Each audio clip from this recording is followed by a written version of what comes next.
ముందు భాగంలో దేవేంద్రుడు ప్రసాదించిన శక్తి అస్త్రాన్ని ప్రయోగించి కర్ణుడు ఘటోత్కచుణ్ణి సంహరించాడు. దానికి పాండవ పక్షమంతా దుఃఖించగా ఒక్క శ్రీకృష్ణుడు మాత్రం ఆనందించాడు. అది చూసి ఆశ్చర్యపోయిన అర్జునుడు దానికి కారణమేమిటని అడుగగా శ్రీకృష్ణుడు అంటూ నవ్వుతూ, అర్జునా, కర్ణుడు సామాన్యుడు కాదు, దైవాంశ సంభూతుడు. అతని వద్ద సహజ కవచ కుండలాలు ఉన్నంతవరకు నీ గాంధీవముగాని నా సుదర్శన చక్రముగాని అతడిని ఏమీ చేయలేవు. అందుకే నీ తండ్రి దేవేంద్రుడు నీ క్షేమం కోరి కర్ణుని వద్ద నుంచి అతని సహజ కవచ కుండలాలను దానంగా పరిగ్రహించాడు. లేని ఎడల అతనిని నీవే కాదు, ముల్లోకాలలో ఎవ్వరూ జయించలేరు. కాని ఎప్పుడైతే అతని దేహం నుంచి కవచ కుండలాలు దూరమయ్యాయో అప్పుడే అతడు సాధారణ మానవుడయ్యాడు.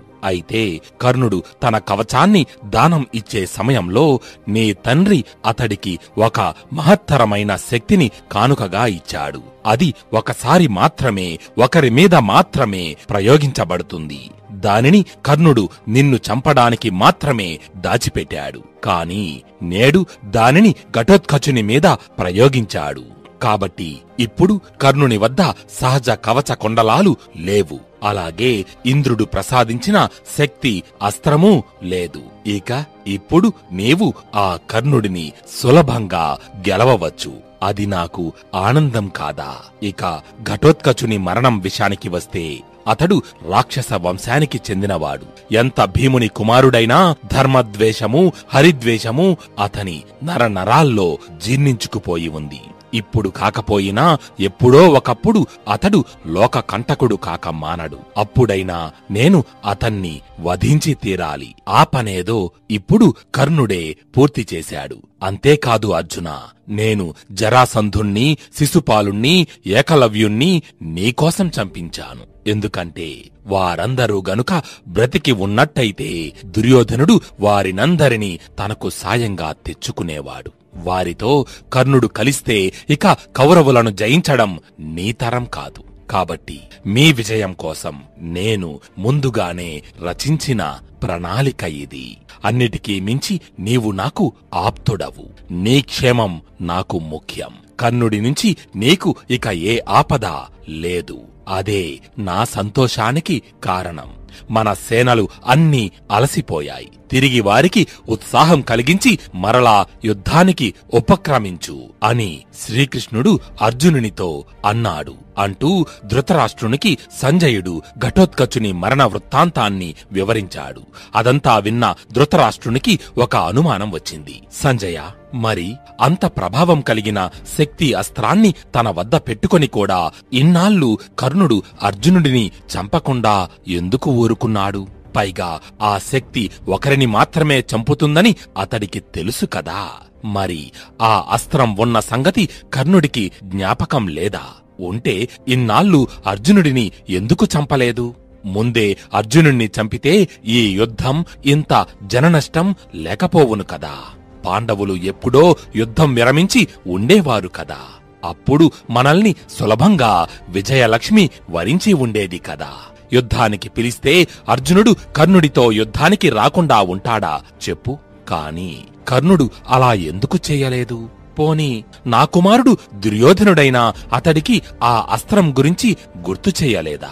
ఇప్పుడు అనవసరంగా దానిని ఘటోత్కచుడిని చంపడానికి ఉపయోగించాల్సి వచ్చింది కదా అని పరిపరి విధాలుగా చింతించి అంతలోనే మళ్ళీ ఏదో ఆలోచన తట్టినవాడిలా, సంజయ, లేదా దీని వెనుక ఏదైనా మరో కారణం ఉందా అని ఆతృతగా అడిగాడు ధృతరాష్ట్రుడు. అయితే దానికి సంజయుడు, మహారాజా, మీ కుమారులు దుర్యోధనుడు, దుశ్శాసనుడు ప్రతిరోజు రాత్రి నీవు రేపటి యుద్ధంలో శక్తి ఆయుధాన్ని ప్రయోగించి అర్జునుడిని చంపాలి అని కర్ణుడికి చెబుతూనే ఉండేవారు. దానికి కర్ణుడు కూడా సరే అలాగే చంపుతాను అని చెప్పేవాడు. కాని మరునాడు యుద్ధభూమిలో ప్రవేశించగానే ఆ విషయం ఎవరికీ గుర్తు ఉండేది కాదు.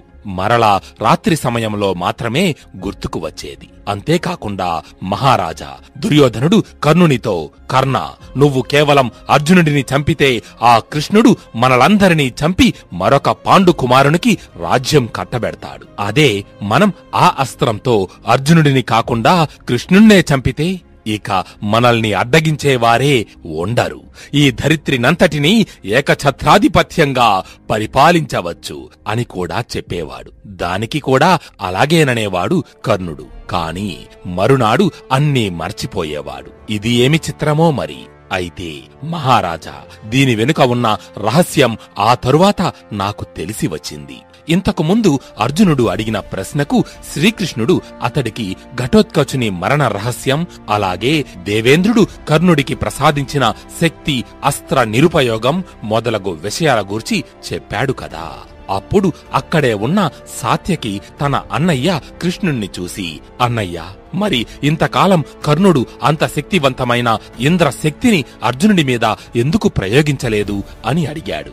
దానికి కృష్ణుడు, సాత్యకి, కర్ణుడికి దుర్యోధనుడు మొదలగువారు ఆ శక్తి అస్త్రాన్ని అర్జునుని మీద ప్రయోగించమని చెబుతూనే ఉండేవారు. కర్ణుడు కూడా అలాగే అంటూ ఉండేవాడు. కాని వారు యుద్ధరంగంలోకి ప్రవేశించగానే నేను కర్ణుణ్ణి నా మాయలో పడవేసి అతనికి ఆ విషయం గుర్తుకు రాకుండా చేసేవాడిని. అందువలన కర్ణుడు ఇప్పటిదాకా ఆ శక్తిని అర్జునుని మీద ప్రయోగించలేకపోయాడు. సాత్యకి, పాండవులు ధర్మానికి ఉన్న 4 స్తంభాల వంటివారు. వాటిలో ఏ ఒక్క స్తంభం కూలినా సరే మిగిలినవన్నీ కూడా ధ్వంసమవుతాయి. ధర్మం నశించిపోతుంది. కాబట్టి పాండవులను రక్షించడం, ధర్మాన్ని కాపాడటం నా ముఖ్య బాధ్యత. దానికోసం నేను ఎన్ని లీలలైనా ఎన్ని మాయలనైనా చేస్తాను అని సమాధానమిచ్చాడు అని సంజయుడు ధృతరాష్ట్రునితో చెప్పాడు.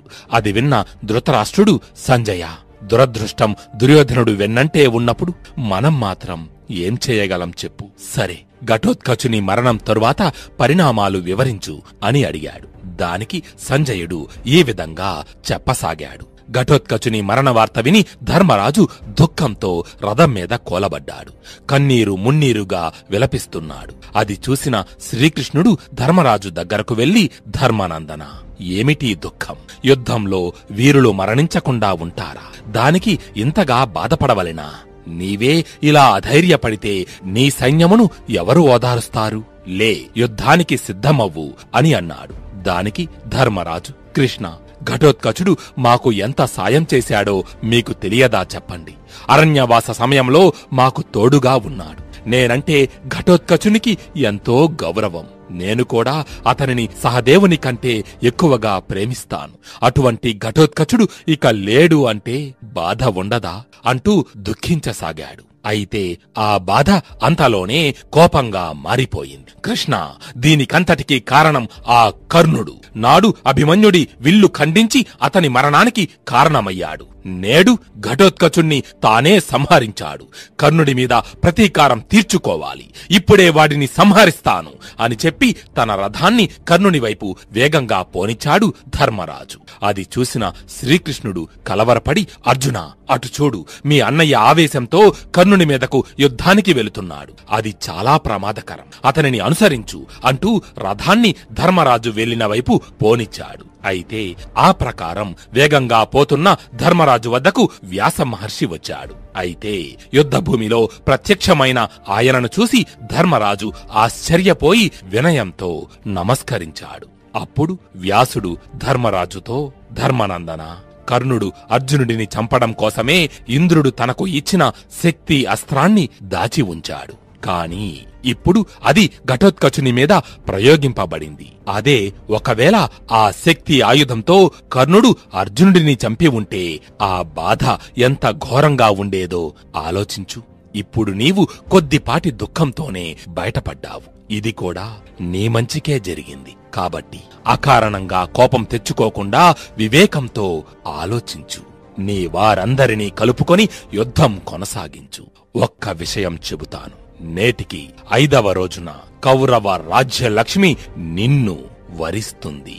ఇందులో సందేహం లేదు అని చెప్పి వ్యాసుడు అక్కడి నుంచి వెళ్లిపోయాడు. ఆ మాటలకు ధర్మరాజు కొంత కుదుటపడ్డాడు. అయిన తరువాత యుధిష్ఠరుడు దృష్టద్యుమ్నుడిని పిలిచి, సైన్యాధ్యక్ష దృష్టద్యుమ్న, భీముడు ద్రోణునితో యుద్ధం చేస్తున్నాడు. ఇక మీదట నీవు ఆచార్యునితో యుద్ధం చేయాలి.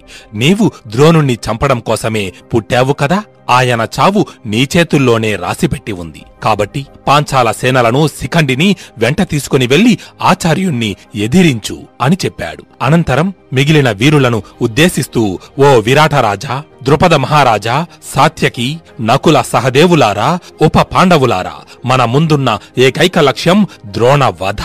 దానికోసం మీరందరూ దృష్టద్యుమ్నునికి సహకరించండి. మీకు పార్థుడు నాయకత్వం వహిస్తాడు అని చెప్పాడు. అయితే అప్పటికే ఇరుపక్షాల సైన్యాలు బాగా అలసిపోయాయి. ఒక పగలు ఒక రాత్రి యుద్ధం చేశారు. నిద్ర లేకుండా అదే విధిగా పోరాడుతుండడంతో అందరూ నిద్రమత్తులో ఉన్నారు. వారికి ఒక్కొక్క క్షణం ఒక్కొక్క యుగం మాదిరి అనిపిస్తోంది. కళ్ళు మూతలు పడి తూలిపోతున్నారు. ఇదంతా గమనించాడు అర్జునుడు. సైనికులారా, మీరు అందరూ బాగా అలసిపోయారు. పైగా మీకు నిద్ర వస్తూ ఉంది. కాబట్టి ఎక్కడి వారు అక్కడే కాసేపు విశ్రాంతి తీసుకోండి. హాయిగా నిద్రించండి. సూర్యోదయం కాగానే మళ్లీ యుద్ధాన్ని ప్రారంభిద్దాం అని అన్నాడు. అర్జునుడి నిర్ణయం ద్రోణుడికి కూడా సరైనదే అని అనిపించింది. దాంతో ఆయన కూడా దానికి అంగీకరించాడు. తమ పక్షపు సైన్యాన్ని కూడా విశ్రమించమని ఆదేశించాడు. అయితే ఇది దుర్యోధనుడికి ఏమాత్రమూ నచ్చలేదు. వెంటనే ద్రోణుని వద్దకు వెళ్లి, ఆచార్య,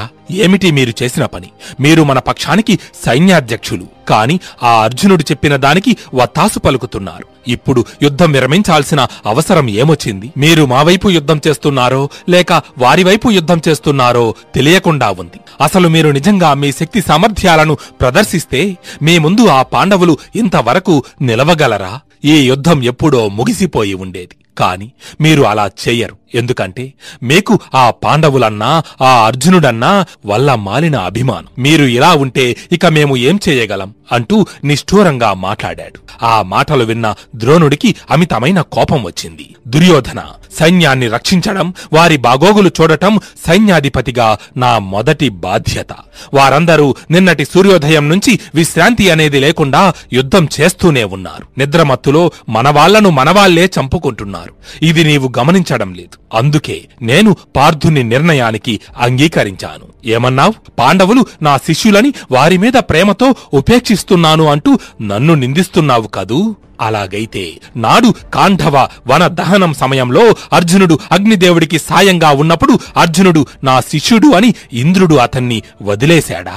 ఘోషయాత్ర సమయంలో చిత్రసేనుడు అనే గంధర్వుడు నిన్ను పట్టుకున్నప్పుడు అర్జునుడిని నా శిష్యుడు అనే మిష మీద వదిలేసి పారిపోయాడా? కాలకేయ మొదలగు రాక్షసులు కూడా అర్జునుడు నా శిష్యుడు కాబట్టి అతడి చేతిలో చచ్చారా? అర్జునుడి పరాక్రమం గురించి తెలిసి కూడా ఎందుకయ్యా నన్ను ఇలా నిందిస్తావు అని గట్టిగా చెప్పాడు ద్రోణాచార్యుడు. దానికి దుర్యోధనుడు, ఆచార్య, మీరు అవకాశం వచ్చినప్పుడల్లా ఆ అర్జునుణ్ణి పొగుడుతూ ఉంటారు. పోనీలేండి, అలా పొగుడుతూనే ఉండండి. అర్జునుణ్ణి, పాండవులను నాకు విడిచిపెట్టండి. నేను, కర్ణుడు, దుశ్శాసనుడు, శకుని కలిసి వారిని అంతమొందిస్తాం. మీరు మీకు ఇష్టమైన వారితోనే యుద్ధం చేయండి అని అన్నాడు. దానికి ద్రోణుడు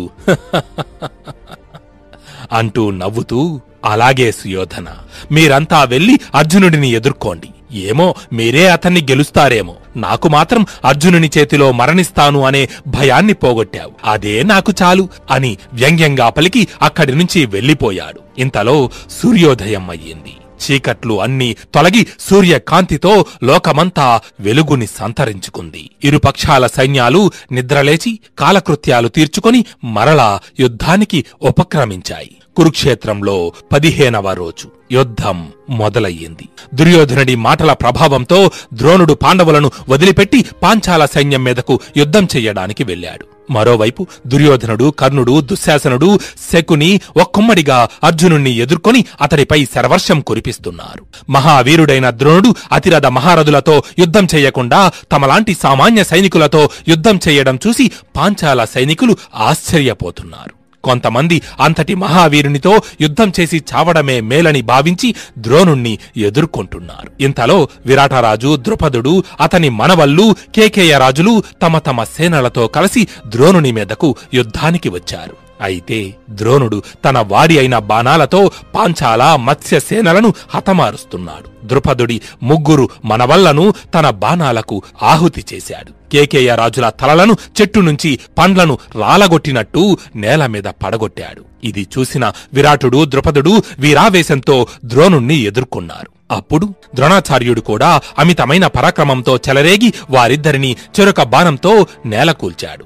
ఆ ప్రకారం పాంచాల దేశాధీశుడు ద్రుపద మహారాజు, మత్స్య దేశపు రాజు విరాటుడు ద్రోణుని చేతిలో మరణించారు. తన తండ్రి మరణం కల్లారా చూసిన దృష్టద్యుమ్నుడు కోపంతో ఊగిపోతూ, నేను గనుక నా తండ్రిని చంపిన ఈ ద్రోణుణ్ణి హతమార్చకపోతే అన్ని ధర్మాలను తప్పినవాడినవుతాను అంటూ ఘోర ప్రతిజ్ఞ చేసి వెంటనే పాంచాల సైన్యాన్ని తీసుకుని ద్రోణుని మీదకు వెళ్ళాడు. ఇది చూసిన దుర్యోధనుడు కర్ణునితో కలిసి అతడికి అడ్డు తగలగా అప్పుడు భీముడు దృష్టద్యుమ్నునికి సాయంగా వచ్చి నిలిచాడు. భీముడు, కర్ణుడు ఒకరితో ఒకరు తలపడ్డారు. మొదట ఇరువురు ధనుర్బాణాలతో యుద్ధం చేశారు. ఆ తరువాత గదాయుద్ధం చేశారు. అయితే కర్ణుడు మరలా తన ధనస్సు అందుకుని భయంకరమైన బాణాలతో భీముడి రథాన్ని నాశనం చేశాడు. దాంతో భీముడు సహదేవుని రథం మీదకు దూకాడు. మరోపక్క ద్రోణాచార్యుడు పాంచాల సేనలను హతమారుస్తుండటం చూసిన అర్జునుడు ఆయనను ఎదుర్కొన్నాడు.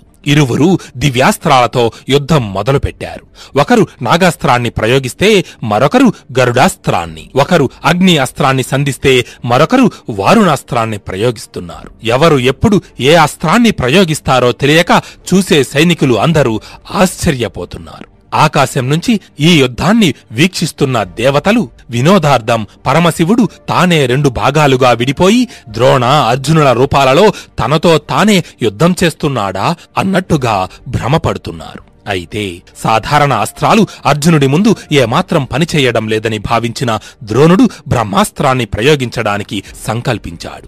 నియమనిష్టలతో మంత్రం జపించి అతి శక్తివంతమైన బ్రహ్మాస్త్రాన్ని ఎక్కుపెట్టాడు. ఆ సమయంలో దిక్కులు కంపించాయి, సముద్రాలు ఉప్పొంగాయి, ఆకాశంలో ఉన్న దేవతలు వణికిపోయారు. కాని ఇవేమీ పట్టించుకోకుండా ద్రోణుడు అర్జునుని మీదకు బ్రహ్మాస్త్రాన్ని ప్రయోగించాడు. అయితే అది చూసి అర్జునుడు ఏమాత్రం భయపడలేదు. దానికి ప్రతిగా తాను కూడా బ్రహ్మాస్త్రాన్ని ప్రయోగించి ద్రోణుడు ప్రయోగించిన బ్రహ్మాస్త్రాన్ని నిర్వీర్యం చేశాడు. అలా గురు శిష్యులు ఇద్దరూ చాలాసేపు యుద్ధం చేసినప్పటికీ ఎవ్వరూ విజేతలుగా తేలడం లేదు. దాంతో ఇక ఒకరితో ఒకరు యుద్ధం చేసి ప్రయోజనం లేదని ద్రోణుడు పాంచాల సేనల వైపు, అర్జునుడు కౌరవ సేనల వైపు వెళ్లిపోయారు. అదే సమయంలో దుశ్శాసనుడు దృష్టద్యుమ్నునితో పోరాడుతున్నాడు. కాని దృష్టద్యుమ్నుని అస్త్రధాటికి తట్టుకోలేక దుశ్శాసనుడు పారిపోయాడు.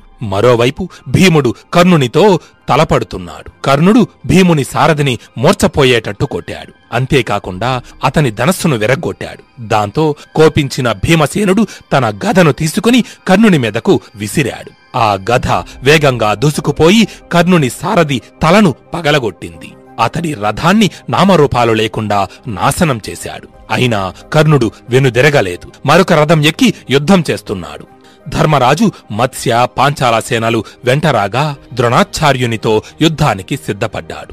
అప్పటికి యుద్ధం ప్రారంభమై 2 జాములు గడిచింది. నకుల, సహదేవులు అర్జునునికి వినపడేలా, అర్జునా, ఇక్కడ ద్రోణుడు మన సేనలను అంతమొందిస్తున్నాడు. నీవు అతనికి సాయంగా ఉన్న కౌరవ సేనలను పారద్రోలు. అప్పుడు ఆచార్యుడు మాకు ఒంటరిగా చిక్కుతాడు. పాంచాల సేన ఆయనను అంతం చేస్తుంది అని అరుస్తూ ద్రోణుని మీదకు ఉరికారు. కాని లాభం లేకపోయింది. దండం పట్టుకున్న యమధర్మరాజులా ద్రోణాచార్యుడు చేతిలో ధనస్సు పట్టుకుని పాండవ సేనలను ఓచకోత కోస్తున్నాడు. ఆయన రథం ఏ వైపు వెళ్తే ఆ వైపు ఉన్న సైనికులు అందరూ నేలకూలుతున్నారు. అలా వేల సంఖ్యలో సైనికులు ద్రోణుడి చేతిలో మరణించారు. నకుల, సహదేవులు, ధర్మరాజు, భీముడు నిస్సహాయంగా చూస్తున్నారు. తమలో తాము ఆచార్యుడు ద్రోణుడు నేడు చెలరేగిపోతున్నారు. ఇలాగే వదిలేస్తే పాండవ సైన్యం మొత్తం సర్వనాశనం అయ్యేటట్టు ఉంది. ఆఖరికి మనల్ని కూడా చంపి దుర్యోధనుడికి విజయం చేకూర్చేటట్టు ఉన్నారు. ఆయనని ఎదుర్కోవడం మనెవ్వరికీ సాధ్యం కావడం లేదు. అర్జునుడికి ఆ శక్తి ఉన్నాగాని గురువుని చంపడం మహాపాపమని ఉపేక్షిస్తున్నాడు అని కలవరపడుతున్నారు. వీరందరూ ఇలా మదనపడటం చూసి శ్రీకృష్ణుడు తమ రథాన్ని అక్కడకు తీసుకువచ్చాడు. వారందరూ వినేటట్టుగా అర్జునునితో, అర్జున, ద్రోణాచార్యుని చేతిలో ధనస్సు ఉన్నంత వరకు ఆయనను దేవదానవులుగాని మానవ మాతృలుగాని ఎవ్వరూ ఆపలేరు. ద్రోణుడు అస్త్ర సన్యాసం చేయాలంటే ఒకే ఒక్క మార్గం ఉంది. ఆయనకు తన పుత్రుడు అశ్వత్థామ అంటే అమితమైన ప్రేమ. కాబట్టి ఆయనతో ఎవరైనా అశ్వత్థామ చనిపోయాడు అని ఒక్క మాట చెబితే చాలు, ద్రోణుడు తన ఆయుధాలు అన్నిటినీ విసర్జిస్తాడు. అప్పుడు మీరు ఆయనను సులభంగా చంపవచ్చు. ఇంతకంటే మరో మార్గం లేదు. కాబట్టి అశ్వత్థామ మరణించాడు అని ఎవరో ఒకరు ఆయనతో చెప్పాలి అని అన్నాడు. అయితే శ్రీకృష్ణుడు చెప్పిన ఉపాయం పాండవులు ఎవ్వరికీ నచ్చలేదు. గురువుని ఈ విధంగా వంచించి చంపడం ధర్మం కాదని భావించారు. కాని అంతకు మించి వారి వద్ద ఏ మార్గమూ మిగలలేదు. దాంతో వెంటనే భీముడు అక్కడి నుండి పరిగెత్తుకుంటూ వెళ్లి మాలవరాజు యొక్క అశ్వత్థామ అనే ఏనుగుని చంపాడు. ఆ తరువాత అటు నుండి అటు ద్రోణాచార్యుని వద్దకు వెళ్లాడు. ఆయనతో, గురుదేవా, అశ్వత్థామ మరణించాడు అని చెప్పాడు భీముడు. అది విని ద్రోణాచార్యుని మనసు ఒక్కసారిగా జల్లుమంది. కాని తన పుత్రుడి అసామాన్య బల పరాక్రమాలను గుర్తుకు తెచ్చుకొని అశ్వత్థామ అంత తేలికగా చనిపోయే సామాన్యుడు కాదనే దృఢ సంకల్పంతో భీముని మాటలను లెక్క చేయలేదు. కాని మనసులో ఏదో అనుమానం వేధిస్తూనే ఉంది. బయటకు మాత్రం అవేమీ కనబడకుండా దృష్టద్యుమ్నునిపై శరవర్షం కురిపించాడు. తనకు అడ్డు వచ్చిన పాంచాల సైనికులు 10,000 మందిని నిర్దాక్షిణ్యంగా వధించాడు. మత్స్య బలగంలో 5,000 రథాలను విరగ్గొట్టాడు. 10,000 ఏనుగులను, అసంఖ్యాకమైన గుర్రాలను చంపి మధ్యందిన మార్తాండుని మాదిరి వెలిగిపోతున్నాడు. అయితే ఇంతలో విశ్వామిత్రుడు, జమదగ్ని, భరద్వాజుడు, గౌతముడు, కశ్యకుడు, వశిష్ఠుడు మొదలగు మహామునులు దివ్య రూపాలతో ద్రోణుని ముందుకు వచ్చి, ఓ గురు ద్రోణాచార్య, నీవు బ్రహ్మవంశ సంజాతుడవు, వేదాంగాలను అవపోసన పట్టినవాడవు. బ్రాహ్మణుడవైన నీవు ఈ విధంగా యుద్ధం చేసి సైనికులను చంపడం ధర్మమా? ఇప్పటిదాకా చేసిన యుద్ధం చాలు. నీ కాలం పూర్ణంగా తీరిపోయింది. నీవు ఈ భూమి మీదకు ఎందుకు వచ్చావో ఆ కార్యం ఇప్పటికే పూర్తి చేశావు. ఇక ఈ యుద్ధం చెయ్యడం ఆపు. మా మాటలు మన్నించి నీ ఆయుధాలను వదిలిపెట్టి శాంతిని అవలంబించు అని చెప్పి వెళ్లిపోయారు. అప్పుడే అశ్వత్థామ మరణించాడు అని భీముడు చెప్పిన మాటలు మరలా గుర్తుకు వచ్చాయి. ఎదురుగా దృష్టద్యుమ్నుడు తనను ఎప్పుడు చంపుదామా అని అవకాశం కోసం ఎదురుచూస్తున్నాడు. వీటన్నిటినీ చూసి ద్రోణుని మనసంతా ఒక్కసారిగా వికలమైపోయింది. దుఃఖం ముంచుకొచ్చింది. అయినా తన మనసులో ఉన్న అనుమానం తీర్చుకోవడానికి తన కుమారుడు అశ్వత్థామ బ్రతికి ఉన్నాడా లేక చనిపోయాడా అని ధర్మరాజుని అడిగాడు. ఎందుకంటే ధర్మరాజు ఎప్పుడూ అసత్యం పలుకడు. కాబట్టి తన ఆశలన్నిటినీ అతడి మాట మీదనే పెట్టుకుని ధర్మరాజుని నిజం చెప్పమని అర్థించాడు. దాంతో ధర్మరాజుకు ఏం చేయాలో అర్థం కాలేదు. తాను నిజం చెబితే ఇక ద్రోణుణ్ణి అడ్డుకోవడం ఎవ్వరికీ సాధ్యం కాదు. ఈ రోజుతో పాండవ సైన్యం మొత్తం అంతమైపోతుంది. యుద్ధం ముగిసిపోతుంది. కాని అదే అబద్ధం చెబితే ద్రోణుడు అస్త్ర సన్యాసం చేస్తాడు. అప్పుడు ఆయనను సులభంగా చంపవచ్చు. ద్రోణుడు మరణిస్తే ఇక తమకు విజయం లభించినట్టే.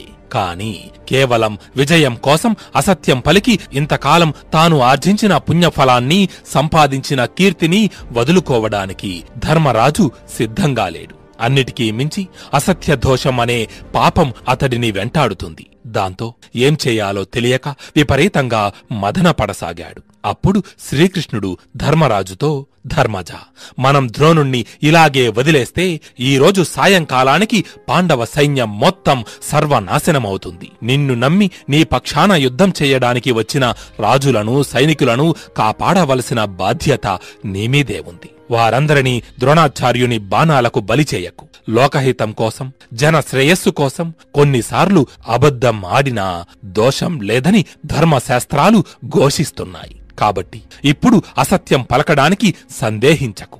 అశ్వత్థామ మరణించాడని ద్రోణునితో చెప్పు అని అన్నాడు.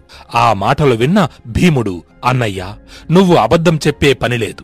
ఇందాక నేను మీ మాటలు వినగానే వెళ్లి మాలవరాజు గజము అశ్వత్థామ అనే పేరుగల ఏనుగును సంహరించాను. ఆ తరువాత ఆచార్యునితో అశ్వత్థామ మరణించాడని చెప్పాను. కాని ఆయన నా మాటలు నమ్మలేదు. ఆయనకు మీ మీద మాత్రమే నమ్మకం. మీరు చెబితే తప్పక దానిని ఆయన విశ్వసిస్తారు. మన హితం కోరి చెప్పిన శ్రీకృష్ణుని మాటను మన్నించు. అశ్వత్థామ మరణించాడని గురుదేవులతో చెప్పు అని ఒత్తిడి చేయసాగాడు. దాంతో ధర్మరాజుకి వేరే మార్గం లేకపోయింది. చాలాసేపు ఆలోచించి ఒక నిర్ణయానికి వచ్చాడు. వెంటనే ధర్మరాజు ద్రోణుని రథం వద్దకు వెళ్లి బిగ్గరగా ఆచార్య అశ్వత్థామ హతః అని గట్టిగా చెప్పి ఆ తరువాత తనకు మాత్రమే వినబడేలా నెమ్మదిగా కుంజరః అని పలికాడు. అంటే అశ్వత్థామ మరణించాడు అని గట్టిగా చెప్పి, కాని అది ఒక ఏనుగు అని చిన్నగా చెప్పాడు. అయితే అశ్వత్థామ మరణించాడని ధర్మరాజు నోటి నుంచి విన్న తరువాత మిగిలిన మాటలు ఏవీ ద్రోణునికి వినిపించలేదు. అలాగే రథం మీద కూలిపోయాడు. ఆయనలో పరివర్తన మొదలయ్యింది. తాను పాండవుల పట్ల పాపం చేశానని కుమిలిపోయాడు. ఋషులు చెప్పిన మాటలు చెవుల్లో మారుమ్రోగుతున్నాయి. నేను ఎంతోమంది అమాయక సైనికులను నిర్దాక్షిణ్యంగా చంపాను. నా పాపానికి నిష్కృతి లేదు. ఇలా తలపోస్తూ తన తలను పైకెత్తి చూశాడు. ఎదురుగా దృష్టద్యుమ్నుడు అవకాశం కోసం పొంచి ఉన్నాడు. అతనితో యుద్ధం చెయ్యాలని ఉన్నా చేతులు రావడం లేదు. ధనుర్బాణాలు చేతుల నుంచి జారిపోయాయి. ఆయనలో ఉన్న శౌర్యం, గర్వం, యుద్ధ నిష్ఠ అన్నీ నశించాయి. తన కుమారుడు మరణించాడు అన్న దుఃఖం ద్రోణాచార్యుణ్ణి కృంగదీసింది. ఆయన అవయవాలు అన్నీ ముడుచుకుపోయాయి. అలాగే రథం మీద కూర్చుండిపోయాడు. అయితే ద్రోణాచార్యుణ్ణి వధించడం కోసమే అగ్నిలో నుంచి పుట్టినవాడు దృష్టద్యుమ్నుడు. ద్రోణుడిని చంపాలనే కోరిక అతని మనసులో బలంగా నాటుకొని ఉంది. వెంటనే తన ధనస్సుని ఎక్కుపెట్టి ద్రోణునిపై బాణాలను వర్షంలా కురిపించాడు.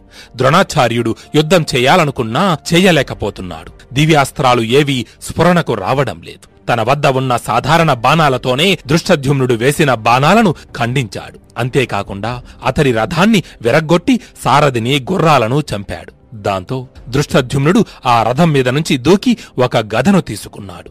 ఆ గదను కూడా ముక్కలు చేశాడు ద్రోణుడు. ఆయన కేవలం స్వీయ రక్షణ చేసుకుంటున్నాడు. అయినా సరే దృష్టద్యుమ్నుడు వదలకుండా ఒక కత్తి, డాలు తీసుకుని ద్రోణాచార్యుని రథం మీదకు దూకాడు. ఆయన యొక్క రథసారథిని, గుర్రాలను చంపాడు. ఆ తరువాత ఆయన మీదకు పోబోతుంటే ద్రోణుడు వెంటనే తన బాణాలతో అతడి చేతిలోని కత్తిని, డాలును మొక్కలు చేశాడు. ఎంత దీనావస్థలో ఉన్నప్పటికీ ద్రోణాచార్యుడు ఏమీ సామాన్యుడు కాదు కదా. దేవదానవులకే జయించడానికి సాధ్యం కానివాడు. ఇక ఈ దృష్టద్యుమ్నుడు ఎంత?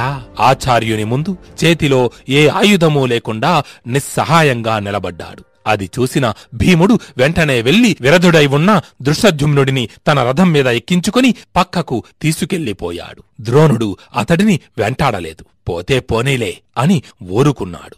చివరిసారిగా, ఓ సుయోధన, నీవు ఎల్లప్పుడూ నేను పాండవ పక్షపాతంతో యుద్ధం చెయ్యనని నన్ను నిందిస్తుంటావు కదా. కాని నేను నాకు చేతనైనంత వరకు యుద్ధం చేశాను. నీకు విజయం చేకూర్చడానికి నా సాయశక్తులా ప్రయత్నించాను. హస్తినాపురి పట్ల నా విశ్వాసం తీర్చుకున్నాను. ఇక నా కాలం తీరిపోయింది. నిశ్చింతగా పైలోకాలకు చేరుకుంటాను. నీవు ఇక నుండైనా తెలివిగలిగి ప్రవర్తించు అని చెప్పి తన ధనుర్బాణాలను విడిచిపెట్టి అస్త్ర సన్యాసం గావించాడు. ఇప్పుడు ద్రోణాచార్యుని మనసు ప్రశాంతంగా ఉంది. రథం మీద కూర్చున్నాడు.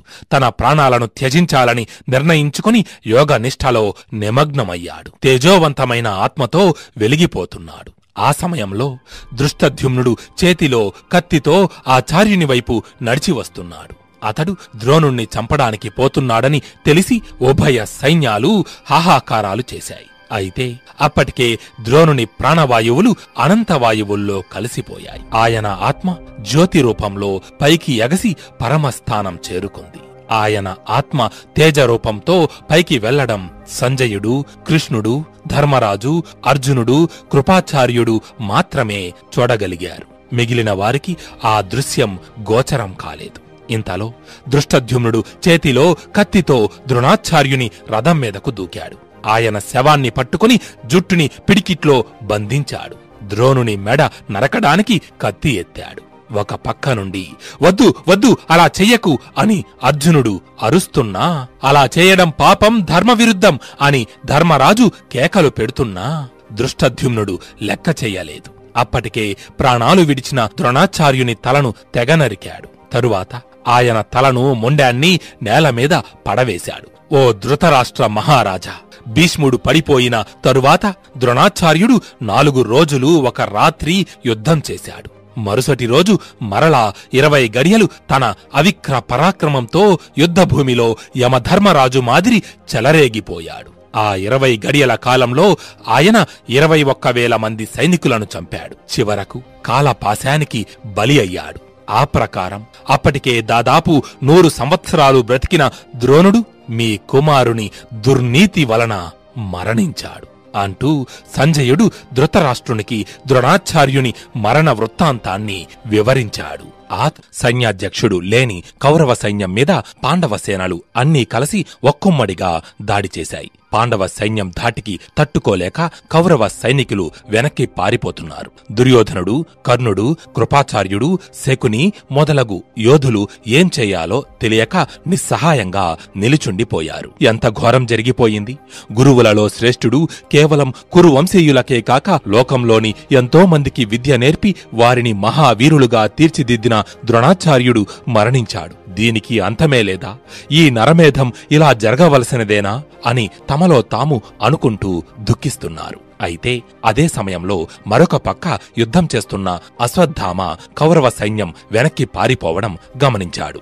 దాంతో వెంటనే దుర్యోధనుడి వద్దకు వెళ్లి, దుర్యోధన, ఏమిటిది? మన సేనలకు ఏమయ్యింది? ఎందుకలా పారిపోతున్నాయి? మీ ముఖాలలో కూడా ఏదో బాధ కనబడుతోంది. ఎందుకని అలా ఉన్నారు? అసలేం జరిగింది అని అడిగాడు.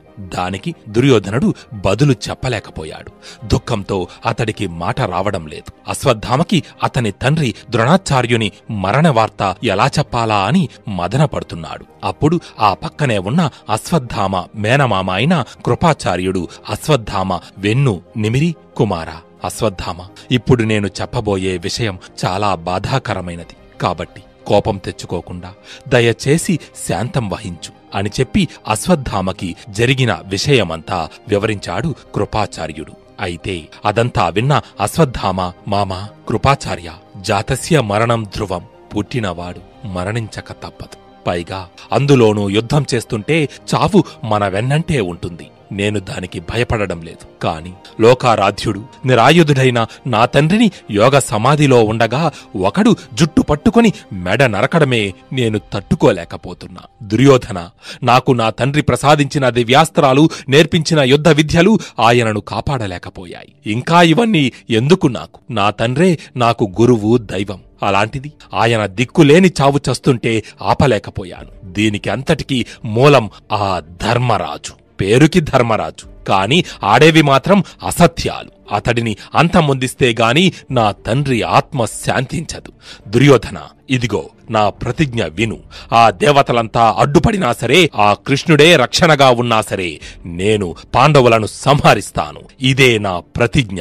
ఇప్పుడు కాకపోతే ఎప్పుడైనా ఎలాగైనా సరే నా ఈ ప్రతిజ్ఞను నెరవేర్చుకొని తీరుతాను అని అన్నాడు. అంతేకాకుండా దుర్యోధన, నా తండ్రి ద్రోణుడు శ్రీమన్నారాయణుణ్ణి ఆరాధించి నారాయణాస్త్రాన్ని పొందాడు. ఆ అస్త్రాన్ని నా తండ్రి నా మీద ప్రేమతో నాకు ప్రసాదించాడు. ఈ నారాయణాస్త్రం వారు, వీరు, మనవారు, తనవారు అనే భేదం లేకుండా అందరినీ సంహరిస్తుంది, విధ్వంసం సృష్టిస్తుంది. ఇప్పుడు నేను ఆ అస్త్రాన్ని పాండవ సైన్యం మీద ప్రయోగిస్తాను. వారిని, వారి సమస్త సైన్యాన్ని అంతమొందిస్తాను అని పలికాడు. అది విని దుర్యోధనుడు ఎంతగానో సంతోషించాడు. వెంటనే శంఖాన్ని పూరించి తన వారందరినీ ఉత్సాహపరిచి యుద్ధానికి సమాయత్తమయ్యాడు. కౌరవ పక్షంలో యుద్ధ సన్నాహాలు గమనించిన ధర్మరాజు అర్జునునితో, అర్జున, తమ సైన్యాధ్యక్షుడు ద్రోణుడు చనిపోగానే చెల్లాచెదురైన కౌరవ సైన్యం మరలా అంతలోనే యుద్ధానికి సిద్ధం కావడం చూస్తుంటే ఆశ్చర్యం కలుగుతోంది. ఇది ఎలా సాధ్యం? వారు ఎవరి అండ చూసుకుని ఏ విధంగా యుద్ధానికి తలపడుతున్నారు అని అడిగాడు. దానికి అర్జునుడు, అన్నయ్య, అస్త్ర సన్యాసం చేసిన ఆచార్యుణ్ణి అధర్మంగా వధించిన వారిని అశ్వత్థామ చూస్తూ వదిలిపెడతాడా? అశ్వత్థామ సామాన్యుడు కాదు, మహాద్భుత శౌర్య సంపన్నుడు. అతని వద్ద ఎంతో దివ్యాస్త్ర సంపద ఉంది. తన తండ్రిని చంపామన్న కోపంతో మనమీద పగ తీర్చుకోవడానికి అతను యుద్ధానికి వస్తుండవచ్చు. ఈ సమయంలో అశ్వత్థామను ఎదుర్కోవడం చాలా కష్టం. అయినా అన్నయ్యా, నీవు ఎప్పుడూ ధర్మం తప్పనివాడివని, ఎల్లప్పుడూ సత్యాన్ని పలుకుతావని నమ్మి ఆచార్యుడు ద్రోణుడు అత్యంత ఆదరంతో తన కుమారుని మరణవార్త గురించి నిజం చెప్పమని నిన్ను అడిగాడు. కాని నీవు ధర్మహానికి తలపడ్డావు. అశ్వత్థామ మరణించాడని అసత్యం పలికావు. ఒక విధంగా ద్రోణుడి మరణానికి ప్రధాన కారకుడయ్యావు. ఇంతటి అధర్మానికి పాల్పడి రాజ్యం పొందడం అవసరమా? దీనివలన వచ్చిన ఐశ్వర్యం మనకు మేలు చేస్తుందా? ఈ లోకమంతా మనల్ని దూషించదా? అలా చెయ్యొద్దు, అది అధర్మం అని నేను చెబుతూనే ఉన్నాను. కాని ఈ దృష్టద్యుమ్నుడు ఏం చేశాడు? అన్యాయంగా ఆచార్యుని తల వెంట్రుకలు పట్టుకుని ఆయన మెడ నరికాడు. మరి మనం ఇన్ని ధర్మ విరుద్ధమైన పనులు చేసినప్పుడు అతని కుమారుడు కోపం తెచ్చుకోకుండా మన మీదకి యుద్ధానికి రాకుండా ఊరుకుంటాడా? మన సేనలను సర్వనాశనం చెయ్యడానికి అశ్వత్థామ ఆగ్రహోదగ్ధుడై వస్తున్నాడు.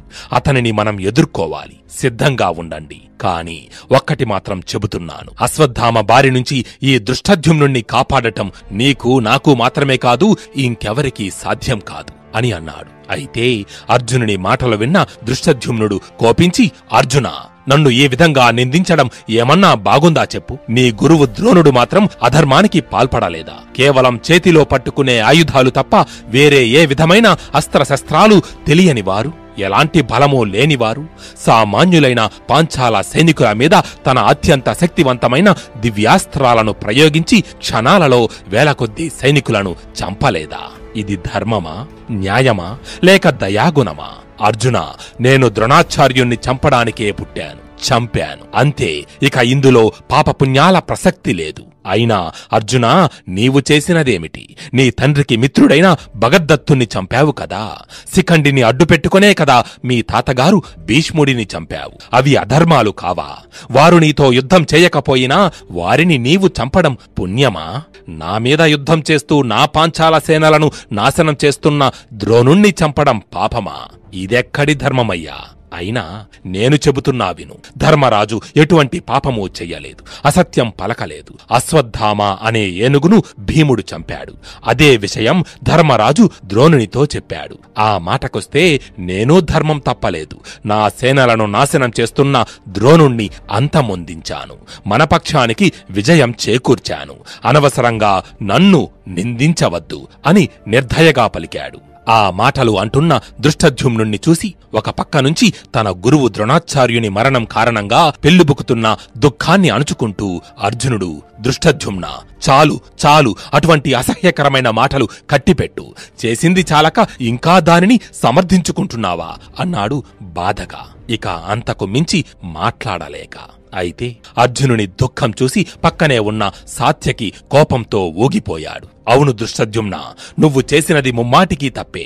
నీవు ఇన్ని మాటలు మాట్లాడినా ఇప్పటికీ నీ తల పగలకుండా నాలుక చీలకుండా ఉంది అంటే దానికి నీవు ధర్మరాజు ముందు నిలబడి ఉండటమే కారణం. ఇంకొక్క మాట మాట్లాడినా నేను అన్నంత పని చేస్తాను. భీష్ముణ్ణి చంపడానికి శిఖండి జన్మించాడు, చంపాడు. అతడికి అర్జునుడు తోడుగా వెళ్ళాడు, అంతే. భీష్ముడు కూడా తనని పడగొట్టమని, అది కూడా అర్జునుడే ఆ పని చెయ్యాలని ధర్మరాజును ఆదేశించాడు. తదనుగుణంగానే ధర్మరాజు అర్జునుడికి శిఖండికి ఆదేశాలు ఇచ్చాడు. ఇదంతా భీష్ముని ఇష్టానుసారమే జరిగింది. ఓ దృష్టద్యుమ్న, నీవు శిఖండి పాంచాల వంశంలో జన్మించి ఆ వంశానికే కళంకం తెచ్చారు అని అన్నాడు. అయితే ఆ మాటలకు దృష్టద్యుమ్నుడు అంటూ సాత్యకితో, ఓ సాత్యకి, నీవా నాకు నీతులు చెప్పేది? అర్జునుడు భూరిశ్రవుని చేతిని నరికిన తరువాత తమరు అతనిని చంపారు. అంతటి మహావీరుడవి నువ్వు. అది యుద్ధ ధర్మమా? వివేకహీనుడా! ఆ భూరిశ్రవుడు నిన్ను కింద పడద్రోసి నీ గుండెల మీద కాలు పెట్టి నీ తలను ఖండించబోవునప్పుడు నువ్వు ఏం చేస్తున్నావు? ఇదేనా నీ వీరత్వం? భూరిశ్రవసుడి చేయి కిందపడి ఆయుధాలు విడిచి ప్రాయోపవేశం చేస్తున్న సమయంలో నువ్వు అతని తల నరికావు కదా. మరి దీనికేమంటావు? ముందు నీ తప్పు నువ్వు తెలుసుకుని తరువాత ఎదుటివారి తప్పులు ఎంచు. ఎన్నిసార్లు ద్రోణుడు మనల్ని, మన సైన్యాన్ని తరిమి కొట్టలేదు. అప్పుడు నువ్వు ఏం చేస్తున్నావు? ఎక్కడున్నావు? ఎందుకు ఆయన్ని ఎదిరించలేదు? నీవు భూరిశ్రవసుణ్ణి ఏ పరిస్థితులలో సంహరించావో నేను ద్రోణుణ్ణి అదే పరిస్థితులలో చంపాను. నీకే అంటని పాపం నాకు ఎలా అంటుతుంది? అంతటి పరాక్రమశాలి ద్రోణుణ్ణి వధించినందుకు నన్ను అభినందించాల్సింది పోయి నన్నే తప్పు పడుతున్నారా మీరు? ఓ సాత్యకి, నీవు అనవసరంగా నా విషయంలో జోక్యం చేసుకుంటున్నావు. అనవసరంగా మాట్లాడి నాకు కోపం తెప్పిస్తున్నావు. ఇంకొక్క మాట మాట్లాడితే నీ తల పగులుతుంది. జాగ్రత్త. నేను కోపం అణుచుకుంటున్నాను. మనమందరం పాండవుల పక్షాన యుద్ధం చెయ్యడానికి వచ్చాం. మన ధర్మం నిర్వర్తిద్దాం అని పౌరుషంగా పలికాడు దృష్టద్యుమ్నుడు. ఆ మాటలు విన్న సాత్యకి రోషంతో అగ్నిలా మండిపోయాడు. రథంలో ఉన్న తన గదను చేతిలోకి తీసుకుని, దృష్టద్యుమ్న రా, ఇక మాటలతో పనిలేదు, నువ్వో నేనో తేల్చుకుందాం అంటూ అతడి మీదకు దూకాడు. అయితే ఇది అంతా వినోదంగా చూస్తున్న శ్రీకృష్ణుడు సాత్యకిని ఆపడానికి భీముణ్ణి పంపాడు. వెంటనే భీముడు రథం దిగి సాత్యకిని కదలకుండా పట్టుకున్నాడు. ఇంతలో సహదేవుడు అక్కడికి వచ్చి, సాత్యకి, ఎందుకయ్యా మీలో మీరే ఇలా తగవులాడుకుంటారు? యాదవులు, పాంచాలురు ఇరువురు మాకు బంధువులే, మాకు సమానులే. మీలో మీరు ఇలా కొట్టుకుంటే శత్రువులు మనల్ని చూసి ఏమనుకుంటారు? ఇక ఈ గొడవ ఆపండి అని అన్నాడు. అయితే ఇంతలో దృష్టద్యుమ్నుడు భీమునితో, భీమా, సాత్యకిని ఆపద్దు, రాణి ఏం చేస్తాడో చూస్తాను. అతడి పొగరు పౌరుషం అనుస్తాను. నేనేమి చెయ్యి తెగిన భూరిశ్రవుడిని కాను అతడి చేతుల్లో చావడానికి. రాణి అన్నాడు. అయితే ఇక అంతకు మించి కొనసాగించడం మంచిది కాదని భావించి కృష్ణుడు అలాగే ధర్మరాజు వెళ్లి వారిద్దరికీ సర్ది చెప్పారు. ఆ తరువాత ఇరుపక్షాల సైన్యాలు మళ్లీ యుద్ధానికి సిద్ధమయ్యాయి. శంఖ, భేరి, మృదంగం మొదలగు వాయిద్యాలను మోగించారు. ద్రోణుణ్ణి జయించాము అన్న గర్వంతో పాండవ పక్షం, అశ్వత్థామ మనకు తోడున్నాడు అన్న ధైర్యంతో కౌరవ పక్షం తమ బలాలను ప్రదర్శిస్తూ ముందుకు దూకాయి. అశ్వత్థామ మనసులో నారాయణాస్త్రాన్ని ధ్యానించాడు. వెంటనే తన ధనస్సుపై అనంతమైన శక్తితో ఆ అస్త్రం ప్రత్యక్షమయ్యింది. దానిని పాండవ సైన్యం మీదకు ప్రయోగించాడు అశ్వత్థామ. ఆ అస్త్ర దాటికి భూమి దద్దరిల్లింది. దిక్కులు కంపించాయి. సముద్రాలు ఉప్పొంగాయి. నారాయణాస్త్రం ఆకాశంలో గిరగిరా తిరుగుతూ కత్తులను, బల్లాలను, గదలను, బాణాలను ఇంకా అనేక రకాలైన ఆయుధాలను శత్రుసేనల మీద కురిపిస్తుంది.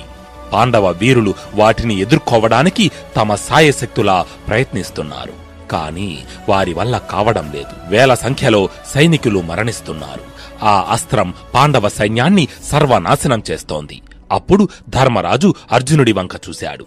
అయితే అర్జునుడు మాత్రం అవేమీ పట్టించుకోవడం లేదు. తన గురువుని కోల్పోయిన దుఃఖంలో దానిని అడ్డుకోవడానికి కూడా ప్రయత్నించడం లేదు. దాంతో ధర్మరాజు, అర్జునుడు, శ్రీకృష్ణుడు వినేటట్టుగా సాత్యకి, దృష్టద్యుమ్నులతో, నాడు ద్రౌపదిని నిండు కొలువులో కౌరవులు అవమానిస్తుంటే మనందరి గురువైన ద్రోణాచార్యుడు చూస్తూ ఊరుకున్నాడు. తప్పితే ఒక్క మాట కూడా మాట్లాడలేదు. బాలుడైన అభిమన్యుడి మరణానికి కారణమయ్యాడు. సూర్యాస్తమయమైతే అర్జునుడు అగ్ని ప్రవేశం చేయాల్సి వస్తుందని తెలిసి కూడా మనల్ని అర్జునుడికి సాయంగా వెళ్లకుండా ఆపింది ఆ ద్రోణుడే కదా. ఇంకా అనేక మంది పాంచాల సైనికులను అన్యాయంగా వధించాడు. మరి ఇన్ని అధర్మాలు చేసిన వారిని, పైగా మన శత్రుపక్షపు సైన్యాధ్యక్షుడిని చంపడం పాపమా? సరే, ఈ నారాయణాస్త్రం సాక్షిగా చెబుతున్నా, మీరు పారిపోయి మీ ప్రాణాలను రక్షించుకోండి. ఈరోజు మన సైన్యం అంతా నశించిపోతుంది. మనం ఈ యుద్ధంలో ఓడిపోతాం. మరలా కౌరవులకు బానిసలుగా మారుతాం, లేదా మరణించి పరలోకాలకు చేరుకుంటాం.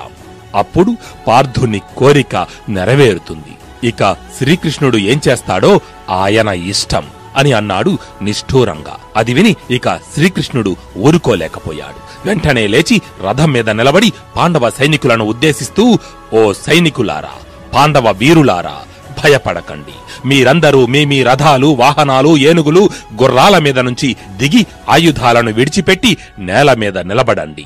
అప్పుడు ఈ నారాయణాస్త్రం మిమ్మల్ని ఏమీ చెయ్యదు. దీనికి విరుగుడు ఇదే. ఈ అస్త్రానికి ఉపసంహారము లేదు అని గట్టిగా అందరికీ వినబడేలా అరిచాడు. కృష్ణుడి మాట ప్రకారం అందరూ తమ తమ వాహనాల నుంచి కిందికి దిగుతున్నారు. అయితే ఇంతలో భీముడు వారికి అడ్డుపడ్డాడు. సైనికులారా, మహావీరులారా, ఆగండి, ఎవరూ మీ వాహనాల నుంచి దిగకండి. ఈ మాదిరి శత్రువులకు తలవంచడం వీరత్వం అనిపించుకోదు. ధైర్యంగా పోరాడండి. నా దగ్గర కూడా శక్తివంతమైన అస్త్రాలు ఉన్నాయి, వాటిని ప్రయోగిస్తాను. అదీ కాకపోతే నా గదతో అందరినీ జయిస్తాను, మిమ్మల్ని కాపాడుతాను అని చెప్పి గట్టిగా అరచి తన గద తీసుకుని అశ్వత్థామ మీదకు దూకాడు. అప్పుడు అశ్వత్థామ నారాయణాస్త్రాన్ని భీముడి మీదకు మరలించాడు. భీముని మాట వినకుండా పాండవ సైనికులందరూ శ్రీకృష్ణుడు చెప్పినట్టుగా వాహనాలు దిగి తమ తమ ఆయుధాలను కింద పెట్టారు. దాంతో ఆ నారాయణాస్త్రం వారినందరినీ విడిచిపెట్టి ఆయుధం చేతపట్టి ఉన్న భీముని వెంటపడింది.